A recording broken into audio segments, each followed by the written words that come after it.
ஆசை, இச்சை, விருப்பம், பேரவா இவை அனைத்தும் மனிதனை வேரோடு சாய்க்க வல்லவை, சக்தி வாய்ந்தவை. மனித வாழ்வில் அடங்கியது யாதென எவரேனும் வினவினால் அதற்கான தம் விடை யாது? சற்றே சிந்தியுங்கள்.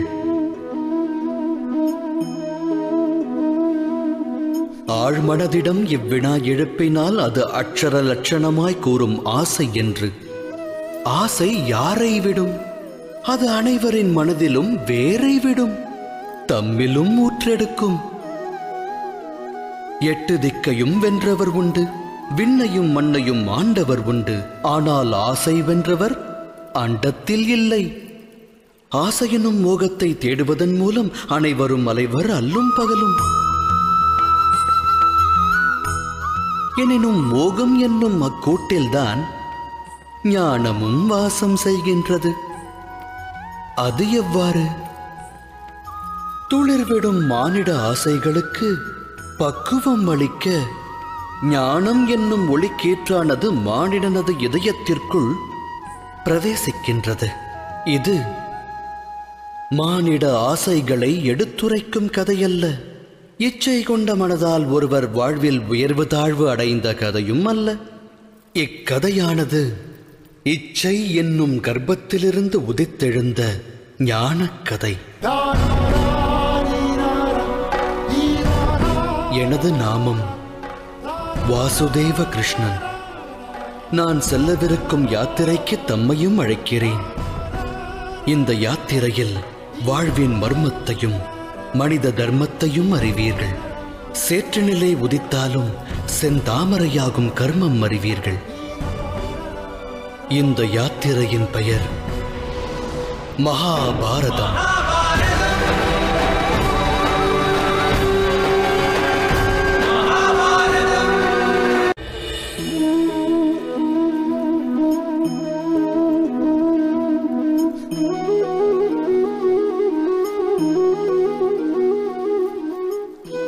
சந்ததியினர் சந்தோஷமாய் வாழ வேண்டும் என்பதே அகிலத்து பெற்றோர் அனைவரது அகத்திலும் உள்ள ஆசை. தம்மால் இவ்வுலகில் பிறந்த அவர்கள் அவரவர் கர்ம வினைப்படி எதிர்காலத்தை வரவேற்று எதிர்கொள்கின்றனர். வருங்காலம் நல்முறையில் அமைய வரும் ஒரு காலம் என வேண்டாதாரும் உண்டா? எனினும் சுகம் மற்றும் பாதுகாப்பு இவ்விரண்டும் அகிலத்தாரின் கர்மாவோடு தொடர்புடையதல்லவா?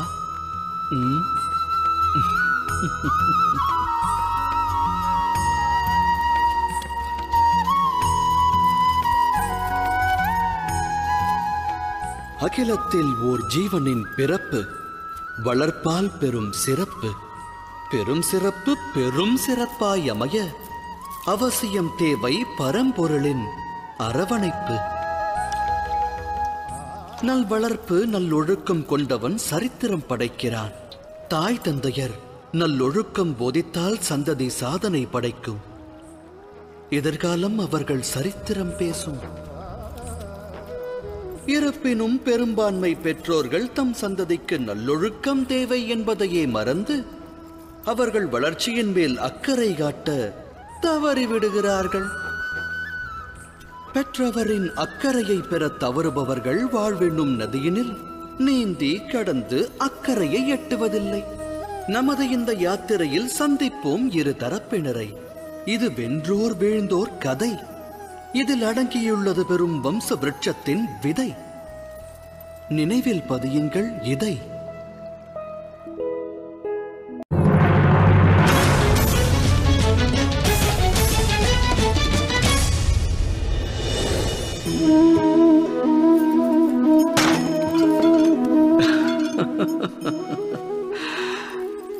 நிகழும் வாழ்வின் நிகழ்வு சிலரின் சிந்தனைகளை இதுபோல் சிதைத்து விடலாம். சிதைந்த சிந்தனை சிலரின் மனதில் வன்மத்தை விதைத்து விடலாம். ஆனால் எதிர்காலம் மனிதனின் சிதைந்த சிந்தனைக்கு வழிவகுக்குமா? நடவாது. ஒருவன் உயர்ந்த ஓர் மலை சிகரத்தின் அடியில் நின்று அதன் உச்சியை அடைய முடியும் என்று நினைப்பதால் மட்டும் அவன் மன எண்ணம் நிறைவேறுமா? இயலாது. முயற்சி வேண்டும். மலையின் சிகரத்தை அடைய முயற்சிக்கையில் தடைகள் உருவாகலாம். உருவாகும் தடைகளை உடைத்தெறிய தன் சக்தியையும் யுக்தியையும் பயன்படுத்தி உச்சியை அடைய வேண்டும். சூழலுக்கேற்ப வாழ பழக வேண்டும். வன்மம் அவன் மனதில் விருட்சமாக எழுந்தால் லட்சியத்தை எட்ட நிச்சயம் முடியாது. இறைவனை மனதில் நிறுத்தி எதையும் தொடங்க வேண்டும். இது அனைவரின் வாழ்விற்குமான அறிவுரை அல்லவா? சத்திய நெறியில் வாழ்வதை விட்டு இருள் பற்றிய வழியில் பற்றுதல் கொண்டால் மனிதனின் வாழ்வு அதன் பிறகு வெற்று புள்ளியாகும். அதோடு முற்றுப்புள்ளியாகும். வாழ்வில் அனுபவம் கற்றுத்தரும் பாடம் இது. அப்படியென்றால் வாழ்வின் பாதை எதுவாக வேண்டும்? அமைதியும் நிம்மதியும் மற்ற இருளான பாதையா, இல்லை ஒளி பொருந்திய இறைவனின் மார்க்கமா?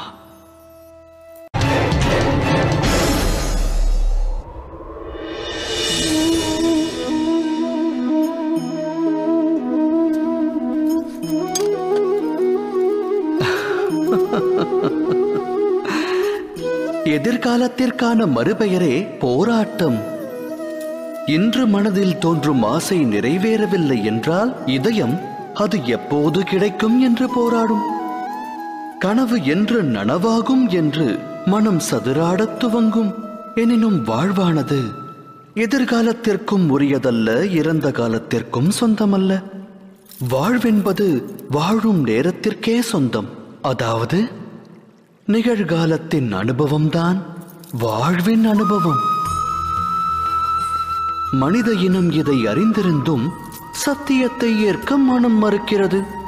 ஒன்று முடிந்தவை பற்றி எண்ணி மனிதன் மனம் நோகிறான். இல்லை, இனி நடக்கவிருக்கும் எதிர்காலம் குறித்தெண்ணி மனம் வேகிறான். இறுதியில் வாழ்வை தொலைக்கிறான். ஒன்றை உணர்ந்தால் நன்மை விளையும். நடக்கவிருப்பதை கணிக்க இயலாது. நடக்கப் போவதை உருவாக்கவும் முடியாது. நடப்பதனைத்தும் இனிமையானதென்று மகிழ்ச்சி கொண்ட மனதோடு வாழ்ந்து வருங்காலத்தை எதிர்கொள்ளலாம். நிகழ்வது முன்னரே நமக்கு தெரிந்தால் பின் வாழ்வில் சுவாரஸ்யம் ஏது? சிந்தித்து செயலாற்றுங்கள். ஈன்றவன் வினை அவன் ஈன்றவனுக்கு வாழ்வாதாரமாகும். குரோதம், பழிவாங்கும் உணர்வு இவை விளையும் இன்னல்களுக்கு அஸ்திவாரமாகும். தாய் தந்தையர் சந்ததியர் வாழ்வில் சந்தோஷம் சங்கமிக்க எண்ணுவர். ஆனால் சந்ததியர் வாழ்வு ஈன்றோர் கர்மத்தை அடிப்படையாக கொண்டது. அமிர்தத்தை வழங்க எண்ணலாம். அடிப்படை விதி தவறினால் அது ஆலகால விஷமாகும். தம் சந்ததியர் வாழ்வை தாம் எவ்வாறு உருவாக்கப் போகின்றீர்கள்? சந்ததியருக்கு ஆஸ்தியையும் அந்தஸ்தையும் ஞானத்தையும் வழங்கியிருப்பீர்கள். ஆனால் நல்லவை கெட்டவைகளை பகுத்தறியும் அறிவையும் புகட்டியுள்ளீர்களா? அவ்வறிவல்லவா சந்ததியின் கர்மத்திற்கு அடிப்படை. மானிடர் மானிடரோடும், சமுதாயம் சமுதாயத்தோடும், ராஜ்யம் ராஜ்யத்தோடும் போரிடுகிறது. இவை முன்னோர் வினைப்பயன் அல்லவா? குரோதம், மரணம், குருதிப்புணல் இவை அழிவை விதைக்கும் விதைகளாகும். அதை விதைத்தால் தாய் தந்தையர் சந்ததியருக்கு ஜனனத்தோடு மரணத்தையும் பரிசளிப்பதாகிவிடும். அன்பெனும் பிரகாசத்தோடு அழிவெனும் கார் இருளையும் வழங்குபவராவீர்கள். வழங்கிய இருள் அவனது வாழ்வையும் பீடிக்குமேயானால் அவனது சந்ததியினருக்கும் அப்பரிசையே அவன் வழங்குவான் அல்லவா? அன்பா அழிவா? சிந்தித்து செயலாற்றுங்கள்.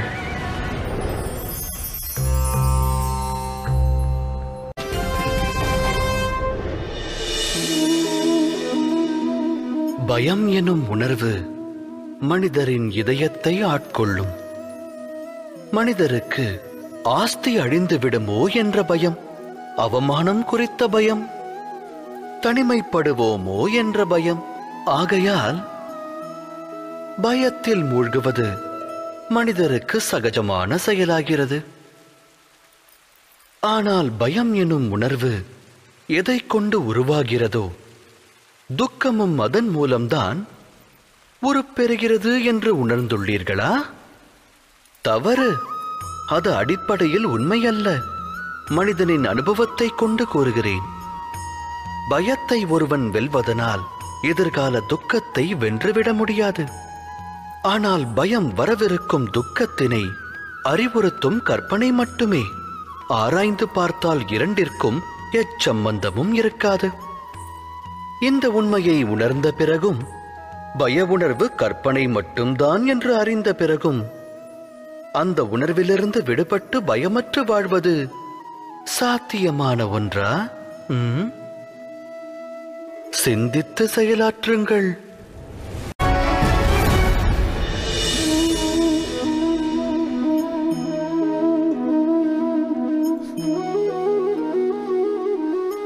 அகிலத்தில் வாழும் மனிதர் அனைவருக்கும் மனக்குறை என்பது அவசியம் உண்டு. ஒருவன் வேகம் இன்றி வருந்துவான், இன்னொருவன் அதை கட்டுப்படுத்த முடியாமல் திணறுவான். செல்வம் இருந்தும் நிம்மதியற்றவரும் உண்டு. சிலருக்கு அச்செல்வம் இல்லையே என நிம்மதி இருக்காது. இது போன்ற உதாரணங்கள் ஏராளம். தாம் அனைத்தையும் பெற்ற மனிதரை இந்த அவனியில் சந்தித்திருக்கின்றீர்களா? குறையோடு வாழும் மானிடர் அந்த ஒரு குறையினை வாழ்வில் மையமாக்கி வாழ்கின்றனர். அக்காரணத்தால் இதயத்தில் துக்கமும் வேதனையும் குடிகொள்ளத் துவங்குகிறது. அவ்வேதனையே ஜனனத்தினின்று மரணம் வரை நீடிக்கிறது. அவ்விதம் உருவான அந்த குறையானது அம்மானிடருக்கு பழகிய ஒன்றாகும். வேறு சிலர் பற்றியும் கூறத்தான் வேண்டும். உருவான குறையை ஒரு சிலர் தம் சாமர்த்தியம் கொண்டு வெல்கின்றனர். அவர்களுக்கும் ஏனையோருக்கும் என்ன வேறுபாடு? தாம் இது குறித்து சிந்தித்ததுண்டா? இதற்கான விடை மிக எளிது. எவர் குறையினை வென்று காட்டுகிறாரோ, தனது சாமர்த்தியம் கொண்டு அதை வீழ்ச்சியடையச் செய்கிறாரோ, அவர் அதை கடந்த நிலைக்கு செல்கிறார். ஆக குறை ஏற்படுவது விதிப்பயனே. ஆனால் அக்குறையை மதிகொண்டு வெல்லும் மானிடர்தான் மதிக்கப்படுவார்கள். சிந்தித்து செயலாற்றுங்கள்.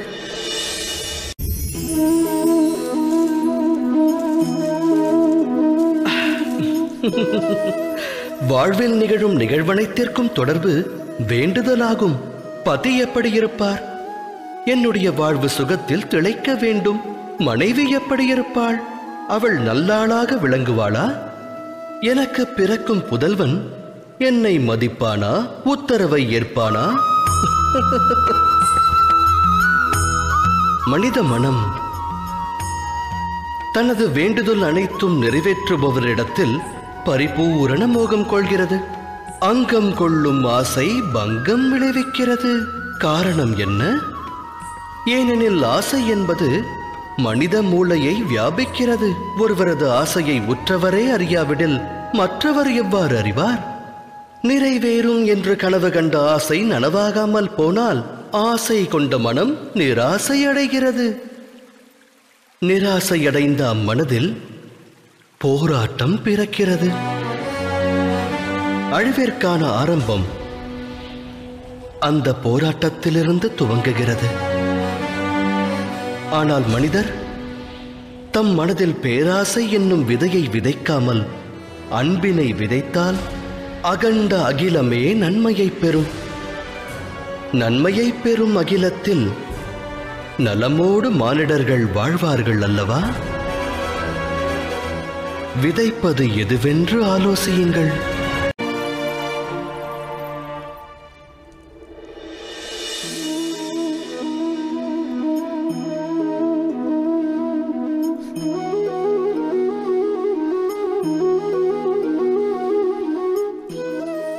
வாழ்வின் ஒவ்வொரு கட்டத்திலும் முடிவெடுக்கும் தருணம் உருவாகிறது. நடக்க வேண்டிய நிகழ்வுகளுக்காக முடிவெடுக்க வேண்டியது அவசியமாகிறது. அந்த முடிவும் தன்னுடைய தன்மையை வெளிப்படுத்துகிறது. மானிடர் தம் வாழ்வில் எடுக்கும் முடிவு 2 விளைவுகளை விளைவிக்கும். நன்மையையும் உருவாக்கும், அது தீமையையும் வாரி வழங்கும். அது வேறொருக்கும் சக்தி படைத்தது. இன்னல் ஒன்று தோன்றுகையில் மனமானது சஞ்சலம் அடைகிறது. வேதனை மனதை வியாபிக்கிறது. முடிவெடுக்க வேண்டிய தருணம் யுத்தமாகிறது. மனித மனமானது யுத்த பூமியாய் மாறுகிறது. இக்கட்டான சூழலை போக்கும் உபாயத்தை மானிடர் தேடுவதில்லை. மனதினை சாந்தப்படுத்துவதற்கே அவர்கள் முயல்கின்றனர். ஆனால் ஓடிக்கொண்டே உணவருந்த இயலுமா என்ன? இயலாது. யுத்த களமாய் மாறிய மனிதனின் மனதால் சுத்த முடிவை எடுக்க இயலுமா? ஒருவன் தன்னுடைய வருங்கால முடிவை அமைதியான மனதோடு எடுத்தால் வரும் காலம் சிறப்பாகிறது. அதே சமயம் மனதை அமைதியடையச் செய்ய வருங்கால முடிவை ஒருவன் எடுத்தால் அவன் வருங்காலம் புதிராய் மாறி முட்கள் நிறைந்த விருட்சமாகிறது. தாம் எடுக்க உள்ள முடிவு எது?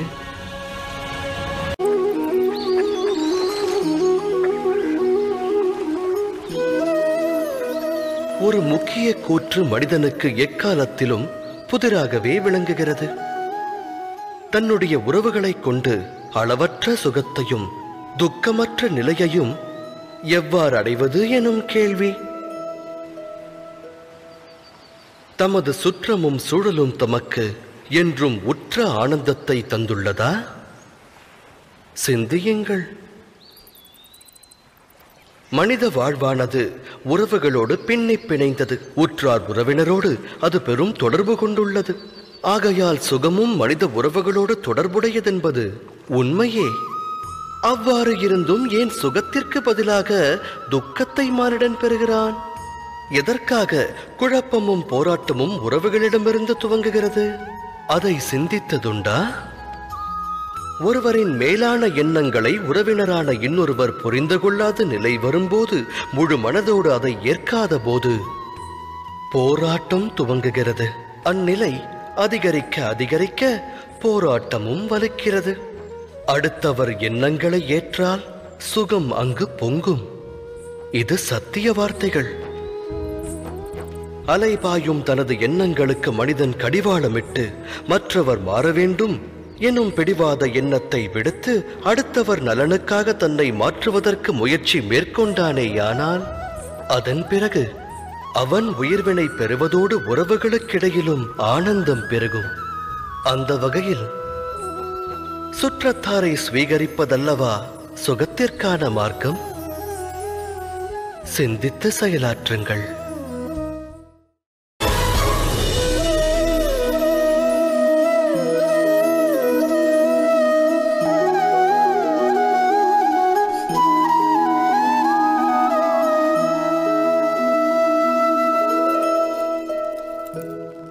நிகழும் நிகழ்வானது ஒருவருக்கு அநியாயமாக தோன்றினால் அது அம்மனிதரின் மனதை பெருமளவு பாதிக்கும். அகிலமே அம்மனிதருக்கு ஜென்ம விரோதியாக தோன்றும். அநியாயத்தின் பாதிப்பு எந்த அளவு பெருகுகிறதோ ஒரு மனிதருடைய மனமும் அதே அளவு விரோதம் கொள்கிறது. நடந்த கொடும் நிகழ்விற்கு மனமானது நியாயம் வேண்டும். அவ்வேண்டுதல் தவறில்லை. அகிலத்தில் நிகழும் அநியாயங்கள் அனைத்திற்கும் பலனானது கிடைக்க வேண்டும். நியாயமானது பிறக்க வேண்டும். ஆனால் நியாயம் என்பதன் பொருள் என்ன? நியாயத்தின் அர்த்தம் என்ன? அநியாயம் செய்பவன் மனதில் இரக்கம் பிறக்க வேண்டும்.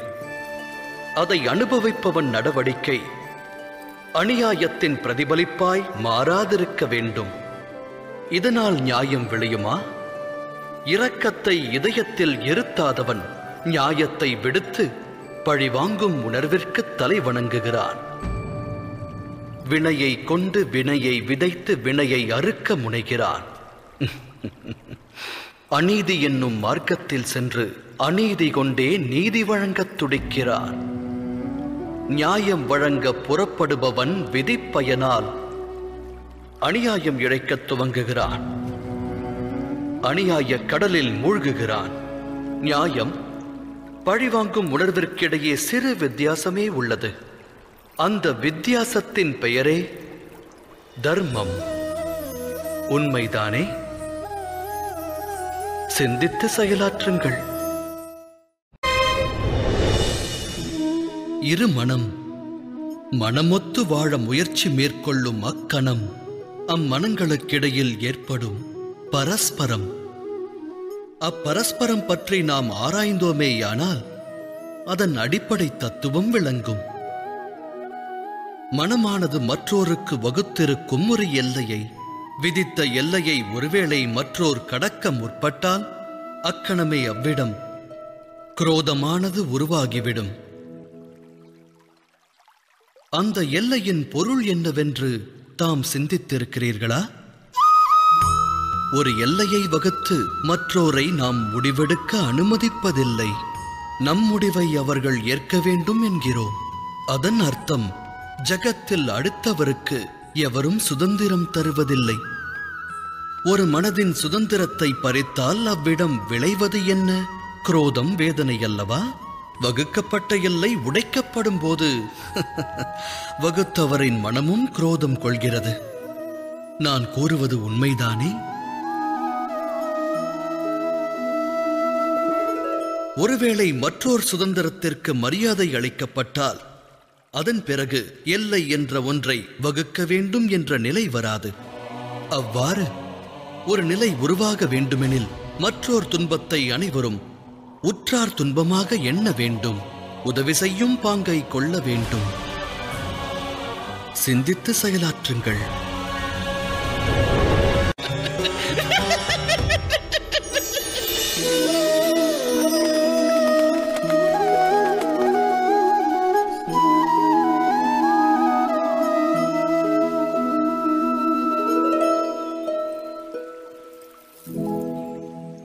முடிவெடுக்கும் சமயத்தில் அனைவரும் சில அந்நிய சக்திகளுடைய ஆட்கொள்ளுதலுக்கு ஆளாக வேண்டிய நிலை ஏற்படுகிறது. வாழ்வில் இன்று எடுக்கப்படும் முடிவானது வருங்கால விளைவினை நிர்ணயிப்பதாகும். அப்படியென்றால் நம்முடைய வருங்காலம் பிற சக்திகளின் தாக்கத்தால், மற்றவரின் விருப்பத்தால் அமைய வேண்டுமா? நம்முடைய பரிபூரண வாழ்வும் மற்றவரால் வழிநடத்தப்படுமாயின் வாழ்வின் விளைவு என்னாகும்? பரந்த உலகத்தில் ஒவ்வொருவருக்கென்று தனித்துவமான ஒவ்வொரு விருப்பம் இருக்கும். ஆலயத்தில் வழிபடும் பக்தன் தானம் தா என்று வேண்டுவான். அருகில் நிற்கும் கள்வனோ தான் களவாடுவதற்கு நல் வாய்ப்பை தா என்று வேண்டுவான். தர்மம் வியாபித்த மனதானது நல் வழியை காண்பிக்கும். அதர்மம் வியாபித்த மனதோ தவறான பாதையில்தான் இட்டுச் செல்லும். இறைவனிடத்தில் ஒருவன் சரணாகதி அடைந்தால் அவனுக்கு சுகம் என்னும் பிராப்தம் கிடைக்கிறது. சரணடைந்து அச்சுகத்தை பெற வேண்டுமாயின் அவனுடைய மனதில் தர்மமானது வியாபிக்க வேண்டும். எனில் இறைவனை மனதில் நிறுத்தி ஒரு முடிவினை எடுப்பதற்கு முன்பாக அனைவரும் மனதில் தர்மத்தை ஸ்தாபிக்க வேண்டியது அவசியம் அன்றோ? சிந்தித்து செயலாற்றுங்கள்.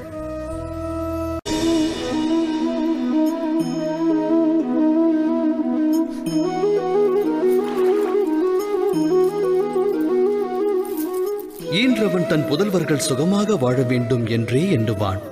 அவர்களின் எதிர்காலம் நல்முறையில் அமைய வேண்டுவான்.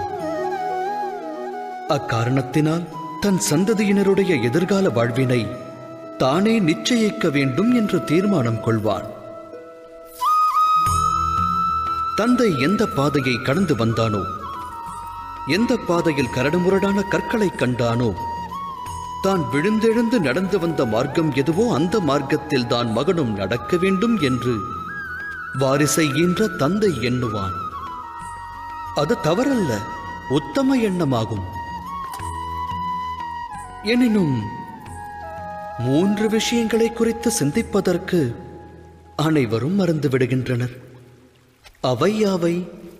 முதலாவது, மார்க்கம் என்பது காலத்திற்கேற்ப மாறாதா? அந்த மாற்றத்தினால் மார்க்கத்தில் புது விளைவுகள் ஏற்படாதா?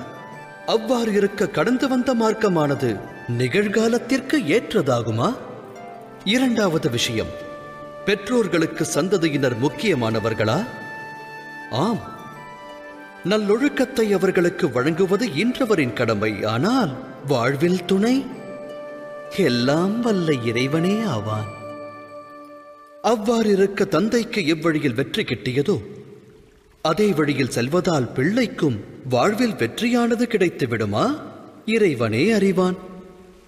மூன்றாவது விஷயம், தடைகளை கடக்கும் அனுபவம் வாழ்வுக்கு நன்மையை தரும். வாழ்வை நல்வழிப்படுத்த அனுபவ பாடம் அவசியமாகும்.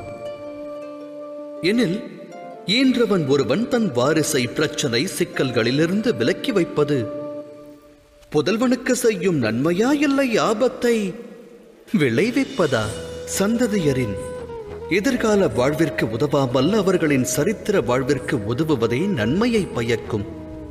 அவ்வகையில் சந்ததியருடைய வாழ்வின் வழியை அமைக்க முற்படாமல் அவர்களுக்கு வாழ்வின் தடைகளை கடக்கும் சக்தியையும் மனோபலத்தையும் வாரி வழங்கினால் அது நல்வழியை காட்டாதா? சிந்தித்து செயலாற்றுங்கள்.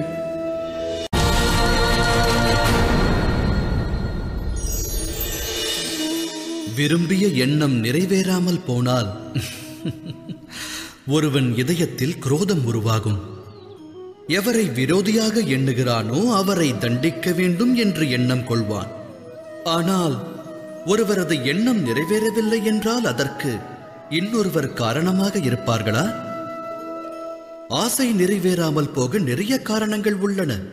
நியதி மற்றும் விதிப்பயனால் சில முக்கிய ஆசைகள் வாழ்வில் நிறைவேறுவதில்லை. அந்த சமயங்களில் நிறைவேறாமல் போன நமது ஆசைக்கு காரணம் இன்னொருவர் என்று கூறக்கூடாது. தீர ஆராயாமல் ஒருவர் மீது அபாண்டமாக பழி சுமத்துவது நியாயமன்று. அது பழிவாங்குதல். நியாயத்தின் ஆதாரம் இரக்கம், கருணை.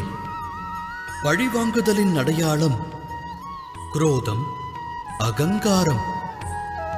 அதாவது இதயத்தில் கருணையை வைக்காமல் இன்னொருவரின் தண்டனையை பற்றி யோசிப்பது, இன்னொருவரை தண்டிப்பது அநியாயம் என்பதை உணர வேண்டும்.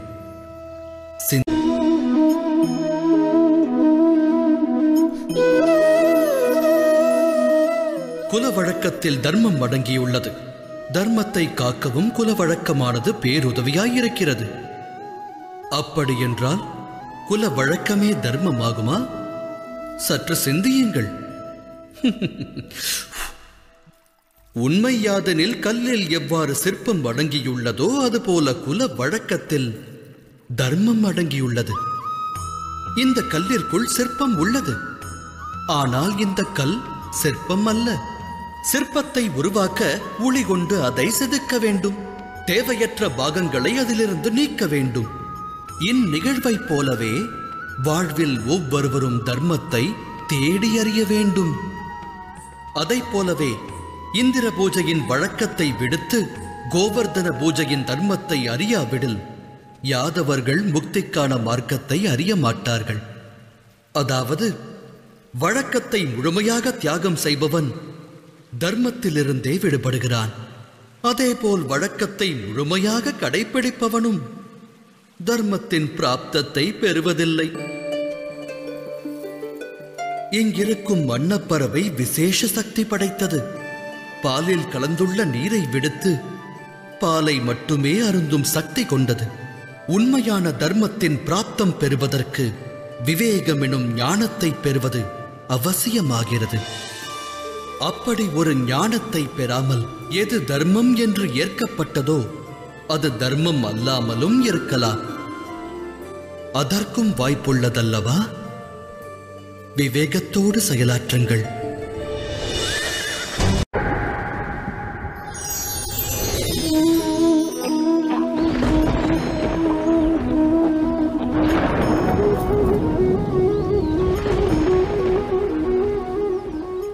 கோடான கோடி ஆண்டுகளாக மனித வர்க்கமானது வருங்கால சுக துக்கங்களை ஆராய்ந்து வருகிறது. எதிர்கால துக்கத்தை விரட்டி அடிப்பதற்காக நாம் இன்றே யோசிக்க துவங்குகிறோம். ஆனால் எதிர்கால சங்கடத்தை இன்றே நிர்மூலமாக்குவதால் நமக்கு விளைவது நன்மையாகுமா இல்லை தீமையாகுமா? இது பற்றி ஆலோசிப்பதில்லையே. சத்தியம் யாதெனில் சங்கடமும் அதற்கான நிவாரணமும் ஒன்று சேர்ந்தே ஜனிக்கிறது. இது மனிதருக்கும் பொருந்தும், சிருஷ்டிக்கும் பொருந்தும். வேண்டுமெனில் கடந்த காலத்தை எண்ணிப் பாருங்கள், இதிகாசத்தை புரட்டுங்கள்.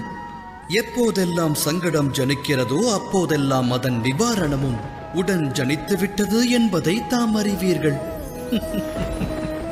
அது இறைவன் விதித்த விதி. மற்றொரு உண்மை யாதெனில் சங்கடமே சக்திக்கு காரணம். சங்கடத்தில் வாழும் ஒருவன் அதிலிருந்து விடுபட்டு வந்தால் வாழ்வில் ஒருபடி அவன் முன்னேறிச் செல்கிறான். அதன் மூலம் கிடைக்கின்ற அற்புத சக்தியானது அவனுக்கு மட்டும் நன்மை பயப்பதல்ல, அதனால் அகிலமே நன்மை பெறுகிறது. அது உண்மைதானே? ஆழ்ந்து சிந்தியுங்கள். சங்கடம் என்பது ஒரு வாய்ப்பை ஏற்படுத்தும் நிகழ்வு. அதை கொண்டு ஒருவன் மாற வேண்டும். அது உயர்ந்த எண்ணங்களை சிந்திக்கும் வாய்ப்பை தருகிறது. ஆத்ம சக்தியை பெருக்கி ஞான வழியை தேர்ந்தெடுக்க உதவுகிறது. அதை செய்பவனை எந்த சங்கடமும் நெருங்குவதில்லை. ஆனால் சாதிக்க தவறுபவன் பரந்த அகிலத்திற்கே சங்கடமாக மாறுகிறான். சிந்தித்து செயலாற்றுங்கள்.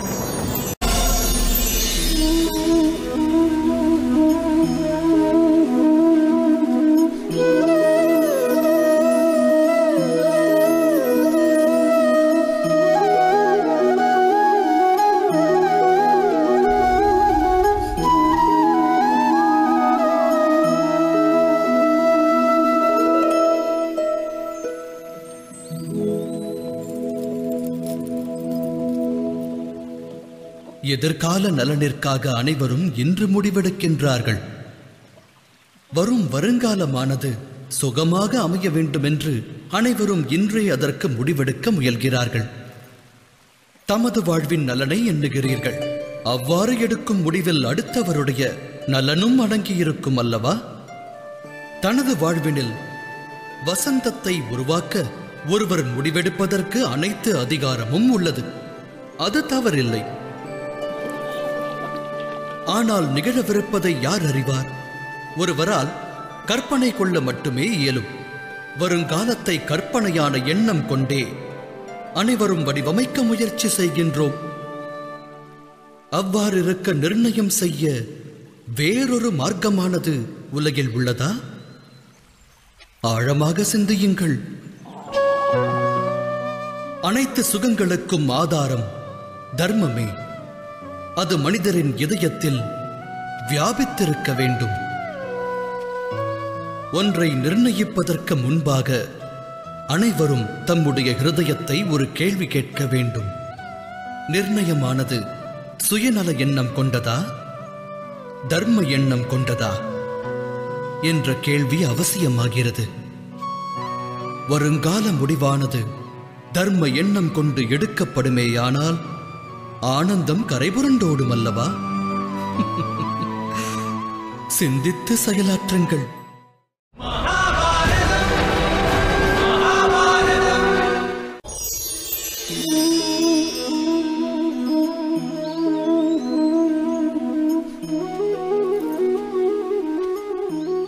ஒருவன் நற்செயல் புரிவதன் மூலம் துக்கத்தை பிராப்தமாக பெற்று மற்றொருவன் துஷ்ட காரியத்தால் சுகத்தை அடைந்தால் மனதில் நற்காரியம் புரிவதாலும் தர்ம வழியில் நடப்பதாலும் பலனில்லையே என்னும் சந்தேகமானது வியாபித்துவிடும் அல்லவா? ஆனால் துஷ்ட ஆத்மா எதை பிராப்தமாக பெறும் என்பதையும் அறிய வேண்டும். துன்பத்தை விளைவிக்கும் ஹிருதயம் என்றென்றும் சஞ்சலத்தில் உழலக்கூடியது. எப்போதும் இதயத்தில் போராட்டங்கள் முளைத்துக் கொண்டிருக்கும். அவநம்பிக்கை அம்மனதை வாழ்வுள்ள வரையில் விரட்டும். அதுவா சுகம்? எப்போதும் தர்ம வழியில் நடப்பவர்கள், நற்பணியை செய்பவர்கள், சன்மார்க்கத்தில் திளைப்பவர்கள் மனம் அமைதியை தேடும். இடையில் விளையும் தீமையால் அவரின் சுகத்தை வெல்ல இயலாது. இவ்வுலகத்தில் மரியாதை, உள்ளத்தில் சந்தோஷம் என்றும் நிலைக்கும். அதாவது நல் வழியில் சென்றால் சுகத்தை அடையலாம் என்பது தவறாகும். நல் வழியில் செல்வதே சுகமான காரியம். தவறான வழி ஒருவருக்கு வேதனையை அள்ளித் தருவதோடு மட்டுமல்ல, அதர்மம் அக்கணமே துக்கத்தை உற்பத்தி செய்யும். தர்மத்தால் சுகம் விளைவதில்லை. தர்மமே அற்புத சுகமாகும்.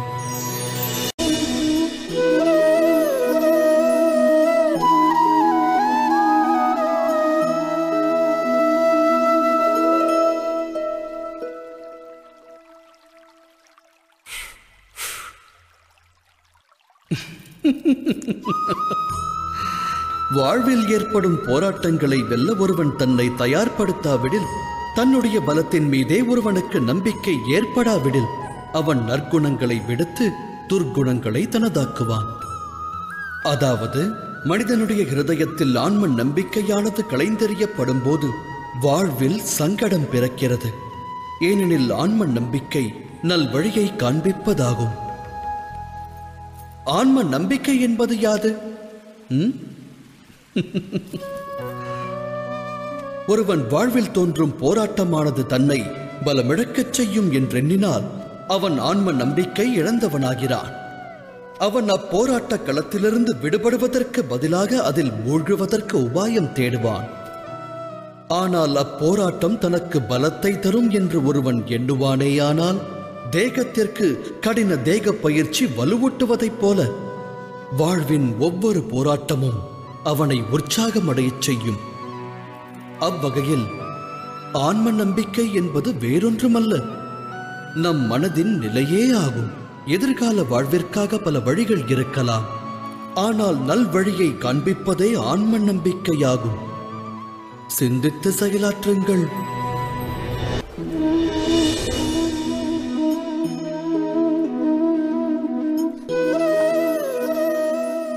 அதிகார எண்ணம் அனைவரின் இதயத்தையும் ஆட்கொள்ள முயலும்.